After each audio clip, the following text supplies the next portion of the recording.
গল্পের শুরুতেই আমরা দেখি যে মিডিয়াতে স্ট্রিট ফাইটিং নিয়ে খুব আলোচনা চলছিল।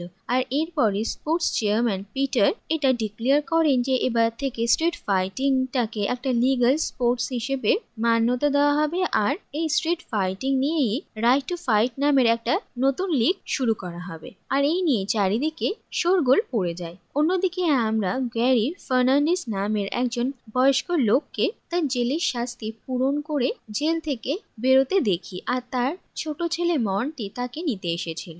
আর গ্যারি এক সময়ে এমএমএ এক্সপার্ট ছিল, আর তার অ্যালকোহলিজমের প্রবলেম ছিল।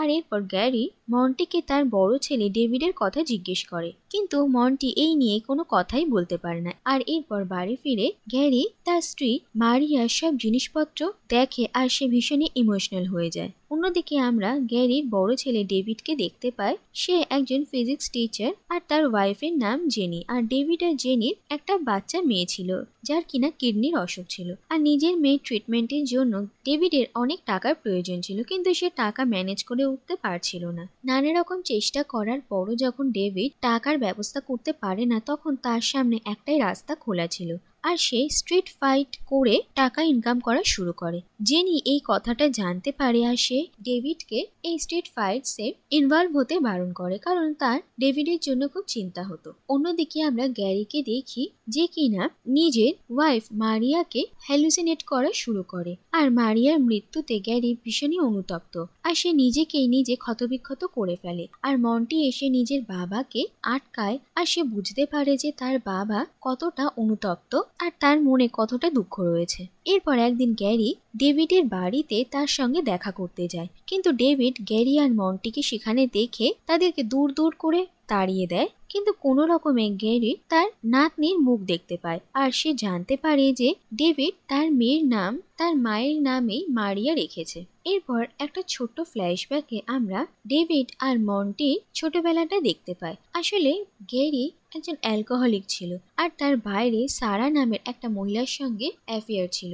আর মন্টি হচ্ছে সারা আর ডেভিডের মেয়ে। আর এরপর সারার মৃত্যু হলে গ্যারি মন্টিকে নিজের সঙ্গে মারিয়া আর ডেভিডের বাড়িতে নিয়ে আসে। আর মারিয়া প্রথমে ভীষণ আপত্তি করলেও সে বুঝতে পারে যে মন্টি একটা বাচ্চা ছেলে, তার এসবে কোনো দোষ নেই। তাই সে নিজের ছেলে ডেভিডের সঙ্গে মন্টিকেও মানুষ করতে শুরু করে। আর মন্টি আর ডেভিডও একে অপরকে খুব ভালোবাসত। এরপর ধীরে ধীরে সময় কাটতে থাকে। আর এরপর যখন ডেভিডের 23 বছর আর মন্টির 15 বছর বয়স হয়, আর মন্টির জন্মদিনের দিনে গ্যারি এক মদ খেয়ে বাড়িতে ফেরে, আর সে মারিয়ার কাছে নিজের দুঃখ প্রকাশ করতে থাকে যে তার জন্য তার পরিবারটা নষ্ট হয়ে গেছে। কিন্তু সে মারিয়ার জায়গায় সারার নাম নেয়, যেটা শুনে মারিয়া ভীষণই অপমানিত বোধ করে, আর গ্যারির সঙ্গে তার ঝগড়া হয়ে যায়। আর নেশাগ্রস্ত অবস্থায় গ্যারি মারিয়াকে জোরে আঘাত করে, যার ফলে মাথায় চোট পেয়ে মারিয়ার সেখানেই মৃত্যু হয়। আর নিজেদের মায়ের এই অবস্থা দেখে ডেভিড আর মন্টি দুজনেই ভীষণই ভয় পেয়ে যায়। কিন্তু এরপরে ডেভিড গ্যারি আর মন্টিকে ঘৃণা করা শুরু করে, আর তাদেরকে তার মায়ের মৃতদেহ থেকে দূরে সরে যেতে বলে। আর ডেভিড মনে করে যে তার মায়ের মৃত্যুর জন্য যতটা গ্যারি দায়ী, ততটাই মন্টিও দায়ী। আর এরপর থেকেই ডেভিড গ্যারি আর মন্টিকে সহ্য করতে পারে না। এরপর গ্যারিকে পুলিশ অ্যারেস্ট করে নিয়ে যায়, আর মন্টি ছোটবেলা থেকে একাই বড় হতে শুরু করে।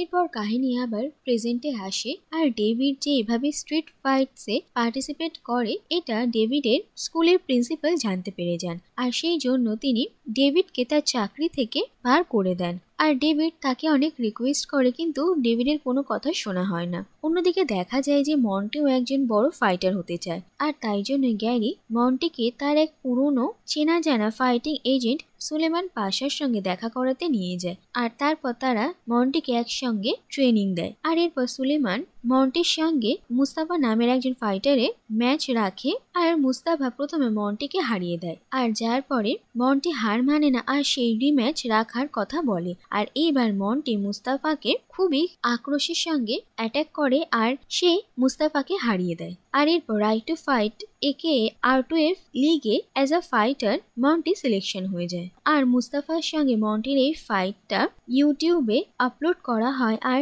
দেখতেই দেখতে মন্টি ইন্টারনেট সেন্সেশন হয়ে যায়। আর এরপর মন্টি জোর কদমে তার ট্রেনিং শুরু করে। অন্যদিকে দেখা যায় যে ডেভিডও ঠিক করে যে সে ফুল টাইম ফাইটার হবে। আর অন্য কোনো রাস্তা না দেখে জেনিও ডেভিডকে সাহস যোগায়। আর এরপর ডেভিড সুলেমানের সঙ্গে এসে দেখা করে, কিন্তু সুলেমান ডেভিডের ওপর ভরসা রাখতে পারে না। কিন্তু তবুও ডেভিডের কথায় সে একটা ম্যাচ অ্যারেঞ্জ করে।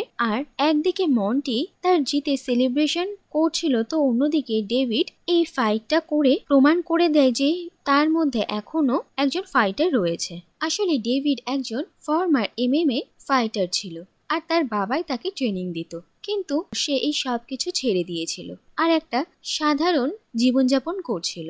আর এরপর ডেভিডকেও R2F a as a fighter select করা হয়। আর এরপরই R2F এর লিগ শুরু হয়ে যায় আর এটা নিয়ে সব জায়গায় চর্চা হতে শুরু করে। সবার প্রথমে মন্টির সঙ্গে লুকা নামের একজন ফাইটারের ম্যাচ থাকে।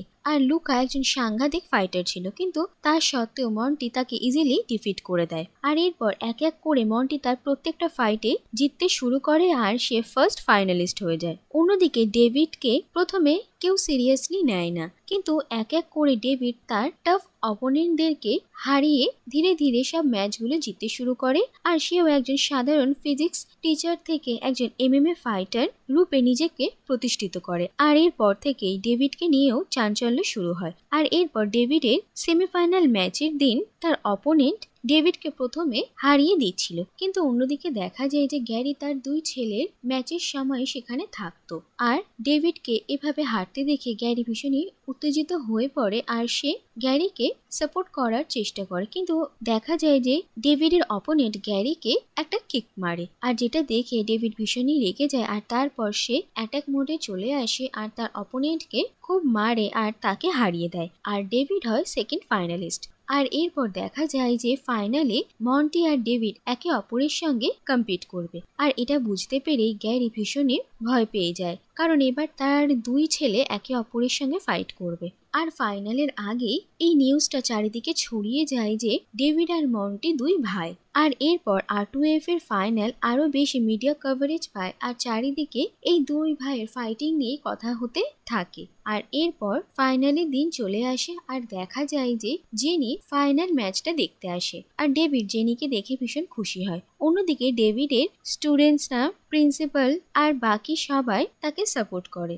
আর এরপর ফাইনালি ডেভিড আর মন্টি একে অপরের সামনাসামনি আসে আর তারা ফাইট করা শুরু করে। প্রথমে মন্টি ডেভিডকে অ্যাটাক করা শুরু করে আর অন্যদিকে দেখা যায় যে গ্যারি তার দুই ছেলেকে এভাবে লড়তে দেখতে পায় না আর সে বাইরে বেরিয়ে যায়। আর এরপরই দেখা যায় যে ধীরে ধীরে ডেভিড মন্টির ওপর ভারী পড়া শুরু করে আর অ্যাটাক করতে করতে হঠাৎ সে মন্টির শোল্ডার ভেঙে দেয়, কিন্তু তারপরেই ডেভিড মন্টির প্রতি কনসার্ন হয়ে যায়, কিন্তু মন্টি গিভ আপ করতে রিফিউজ করে। অন্যদিকে গেরি মন্টির সঙ্গে দেখা করতে আসে আর তার কাছে নিজের সব ভুলের জন্য ক্ষমা চায় আর ডেভিডকে বোঝায় যে ডেভিড যেন তার রাগ মন্টির ওপর এভাবে না বের করে।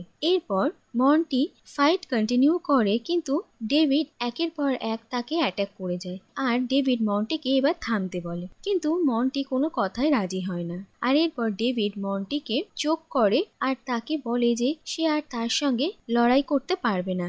আর মন্টি ডেভিডকে বলে যে সে একজন সেলফিশ মানুষ আর সে কোনোদিনও ভাবেইনি যে মন্টি কি ফিল করে, সেদিন তার কেমন লেগেছিল। আর মন্টি ডেভিডকে বলে যে মারিয়া তারও মা ছিল আর তার মৃত্যুতে সেও ততটাই দুঃখ পেয়েছে যতটা ডেভিড। আর তার মা আর তার দাদাকে ছাড়া তার ছোটবেলাটা কতটা কষ্ট করে কেটেছে। আর এইসব কথা শুনে ডেভিডের ভীষণ খারাপ লাগে আর সে বুঝতে পারে যে তার কত বড় ভুল হয়েছিল আর নিজেদের মায়ের মৃত্যুতে মন্টি কতটা সাফার করেছিল। আর এরপর ফাইনালি ডেভিড নিজের ভুলের জন্য মন্টির কাছে ক্ষমা চায়। আর এরপর মন্টির ওসব রাগ পড়ে যায় আর সে গিভ আপ করে দেয় আর ডেভিড এই চ্যাম্পিয়নশিপটা জিতে যায়। আর এরপরই দেখা যায় যে ডেভিড মন্টিকে নিজের কাঁধে করে ব্যাক স্টেজে নিয়ে আসে তার ট্রিটমেন্ট করানোর জন্য আর সবাই ভীষণই খুশি ছিল। আর এখানে এই কাহিনীটা শেষ হয়ে যায়।